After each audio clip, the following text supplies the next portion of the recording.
No, you are a turd. There's no food. There's no food. All right, Tom Moran from Tom's Big Spiders here, attempting to shoot the intro of this video on a snow day. Unfortunately, my dogs are all jacked up because they're not used to me being home at this time, so they're looking for doggy love. Anyway, this one's going to be on the H gigas. I've been having some discussions with keepers about their care lately, and the fact that a lot of these guys are thought to be possibly hybrids. I'll get into that a little bit. But before we get to that, I just want to inform subscribers that I may be taking a short hiatus for a little bit. As people have been commenting on, my video postings have been rather inconsistent, and unfortunately what I do for a job I teach, and the position I have involves a lot of report writing and testing, so this time of year gets very, very busy for me. So finding quiet times at home to be able to sit down, edit, do voiceovers and such, it gets to be more and more difficult this time of year. Excuse me as I clear my throat.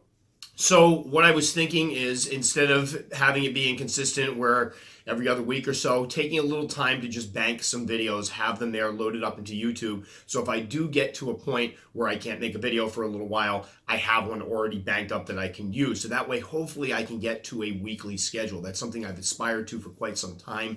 And one of the things I've been considering is possibly doing one of my more better produced videos once a week, perhaps on a Saturday. I don't know when all the other big guys post theirs. I don't want to interfere with that. Or have them on another day, whatever, and then have some videos that are just snippets of things I catch. Because one thing that's really changed for me since I started doing these videos is originally I would just pick up my phone, shoot some interesting stuff, throw it online, and then possibly write a blog about it. Now it comes down to the fact that I have to take the videos, splice them together, do some narration, cut them, edit, add my comments. It takes a lot of time. So moving ahead, if I do go ahead and take a hiatus, I'm looking at maybe a month max. Don't freak out. I'm definitely coming back. I really enjoy doing this, but this will allow me to be more consistent and hopefully build a better following, because I do think that kind of interferes when people join or subscribe to my channel, and then next thing you know, I don't post a video for 3 weeks. It probably throws people off. Secondly, exciting development. I've begun a podcast after considering it for quite some time. And my brother finally kind of convinced me to give it a better look. He's a huge podcast fan. And speaking to some other keepers, they were saying nobody does a podcast. So I will be doing a podcast. For anybody that thinks I'm migrating away from YouTube to podcast, that's not going to happen. I've just found that it's a different outlet for me. With my videos, sometimes I have to try to cut what I want to say because I have to get enough footage to be able to back it up, and that gets very difficult. And sometimes I just like a more conversational format. Also, between YouTube and my blog, it's difficult to interview people when you're not recording them. A lot of people don't write and don't want to be handed a bunch of questions that they have to respond to in print. So I'm hoping that this will open up more opportunities for interviews. So it's just another outlet for the information I'm trying to get across. I will post links in the description of this video for people that are interested, and I do hope that those of you who like podcasts, I know they're not for everybody, will check them out. And again, this is not taking away from the YouTube. It's just, they're very, very easy to do. I sit down, find a quiet moment in my house. Well, granted, that's pretty difficult. Record them, and it's been a lot of fun. So they will be releasing every Sunday weekly. They're 30 minutes long, and so far it is on iTunes and Google Play, and Buzzsprout is my main source where I hooked up my account, which I'm really enjoying them. So I hope some people will check those out as well. Perhaps I'll do a little update later on to show people where they can find it. So I've done enough talking. I apologize. What we're going to do is go ahead and look at the H gigas, or the Cameroon red baboon or something. I'm terrible with the common name. So again, I will adjust it in the comment section. And here we go with one of my adult female Hysterocrates gigas, or Cameroon red baboon. I did get this one right. I got these guys back in August of 2014 as 3/4 inch to 1 inch slings. And I've picked them up after seeing video of them online actually in water, quote unquote, swimming. Generally speaking, they were just going to the bottom of the water tank and scuttling around. But I found that absolutely amazing to see, and it immediately got me to check out the species because I'd never seen anything like that before. The original housings or enclosures for them, I had them in 32-ounce Ziploc deli containers, although a 32-ounce deli container would work great. And again, this is a fossorial species, meaning they need to burrow. They need lots of deep substrate, and it's one of the species that I would say is very moisture dependent. Obviously, a spider that is able to swim probably comes from an area where it is in close encounters with bodies of water. So therefore, we do want to make sure that the substrate stays moist.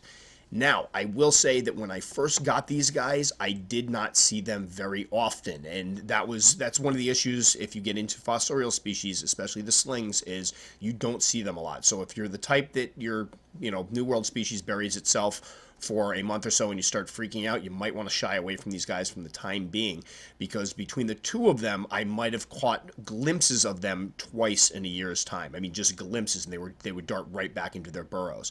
And these guys will dig extensively straight down to the bottom, nice deep tunnel, and they will retreat to it when disturbed. So temperament-wise, they have not been that bad at all, although I've talked to many keepers that say theirs can be quite nasty. Now, mine were fantastic eaters. The only reason I knew this is because I would drop crickets in once or twice a week or so, and they would disappear. So I assumed that they were eating, and it was true. They were actually eating them, because later on I would get a molt thrown out and know that they had molted. But that was about the only way I could tell. So at an inch or so, I was feeding them medium-sized crickets, small to mediums, and they were taking them down no problem. There was a period where I hadn't seen them in a while, and I kept feeding them smaller things. Finally, I caught a glimpse of one, and she was pushing 3 inches. I was absolutely shocked, because as far as I was concerned, when I put these guys in the ground, they were little teeny ones, hadn't seen them in a while, and didn't realize they had put on that much size. So this is a fairly fast-growing species overall. It took them about a year or so to hit 3.5 inches, and they were kept between 72 and 75 degrees. So they weren't kept particularly warm. For those people that have warmer houses that keep their spiders warmer, expect more growth or faster growth. So once they hit the juvenile size, which was about 3 inches or so, I housed them into containers that were about a gallon and a half. Again, you can be creative when you come up with your enclosures. Just know you're going to need extra depth. This is, again, a burrowing species, so a shallow container is not going to make for a very happy spider. Those people that try to keep them on shallow substrate end up with very ornery animals, and that's something you don't want, because these guys have nasty bites. Now, once I hit the juvenile size, I also slowed down my feeding schedule a bit. I would feed them once a week, a large cricket, and this was definitely enough. I also started seeing them out a bit more in the morning. If I came down in the morning, I could catch them usually at the tops of their burrows. Now, important note, you do need to keep these guys moist. This is not a species I would mess around with as far as letting the substrate dry out. I use a mixture of topsoil and vermiculite. The vermiculite allows the water to soak in a little bit better. And generally speaking, you don't need to keep the entire substrate moist. I like to pour water so it trickles down the sides and keeps those bottom levels moist. That'll also keep the burrow nice and humid for the tarantula, so it can go down and seek more moisture levels if needed. You don't have to keep the top soaking wet. In fact, that's a good way to get mold and other nasty undesirables. So just try to keep the bottom levels moist by pouring water down the sides, or you can pour it on the top and let it percolate down through. Now, this is a species that gets rather large as an adult. You're talking about a 7-inch spider on your hands. So as far as adult enclosures, you're going to want something a little bit larger, probably 5 to 10 gallons, leaning more toward the 10-gallon size. These enclosures are sterilite bins. They're only temporary. I am looking to put them into something really nice now that they're adults. They run about 30 quarts, I believe, or so. So something that size will work. But the trick is you just need something that's going to offer a lot of depth. You want to give them several inches of moist substrate. I started these guys off, I believe, with 9 inches of moist vermiculite and topsoil mixed up, and allow them to dig. Now, with fossorial species, a lot of times you hear about giving them a starter burrow, and people will make a little hole in the corner and let them go. I always throw a piece of cork bark in there to begin and put the starter burrow beneath it. That way they've got a place to hide in between them being resituated into this house and when they start to dig. And I found that if you give them a place to hide, they will usually dig faster. So a lot of times if you drop a spider in, don't give it a place to hide, a little starter den to hide beneath. What'll happen is they'll kind of cower in the corner and won't be as productive in creating their den. So just something to keep in mind. And again, as I alluded to earlier, this is a species that is thought to be highly hybridized in the hobby. Unfortunately, there are several species of this genus that have been mixed in the pet trade version of it is thought to be possibly polluted. So something to keep in mind. Sadly, I know that importers are trying to do a better job now of keeping track of exactly where their specimens are coming from. So hopefully we'll kind of wade through this in the coming years in the hobby. But I know a buddy of mine, Charles Dworchak, has a species Hercules, which is considered to be a version of this spider that's supposed to be very, very large. And we've been comparing notes on what ours look like, because for a while the species being sold as Hercules were the regular generic gigas version. And so just know getting into this species that you could have a hybrid on your hands. I don't want to panic people, but it's something to think about. And one of the reasons why folks will often comment when people post pictures of their gigases up that theirs look different than the ones that are posted. Gosh only knows what different species we have or what mixtures we have in the hobby.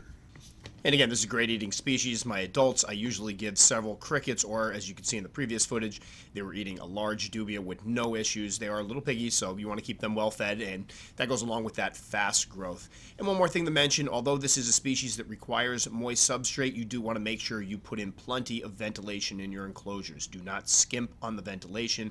I know the Tarantula Keeper's Guide has chapters about swamp dwelling species and about covering up ventilation. I don't encourage that. Bottom line, you can never have too much ventilation for the most part, as long as you just are diligent and keep that substrate moist. And finally, is this a good beginner species? No, unfortunately, it is not. Despite the fast growth rate, the great eating habits, it does require moisture, which is, keeping moisture-dependent substrates, moisture-dependent species is something that takes some time to get used to. And it's a baboon species, so it has a nasty bite. This is an old world tarantula that can have a nasty temperament. They can be very, very fast and can be very problematic during rehousings, and a bite would be not pleasant at all. It won't kill you, but you're going to want to be dead for a little while to kind of lay it on the line there. So unfortunately, not a beginner species, but one that somebody that has some exposure to old worlds and has kept some moisture dependent species would probably have a pretty good time with. All right, thanks again for watching. Again, for those of you who have never watched any of my videos before and you want to check out a couple others, I usually put them around in here. Again, the camera's a little closer to me, so I'm probably going to cover my body completely up with those. And then for those of you who really like what you saw and want to follow me in the future, you can subscribe by hitting that button right up there. Please check out the comments or the comment section and leave a comment if you're new and say hello. I'd love hearing from people. And of course, the people that have been following me for a while love your comments. And for those of you that are interested, I'm going to be putting links to my podcast, my website, and my Facebook page down in the description. So again, thanks all for watching, and we'll catch you on the next one. Or whatever, that was terrible.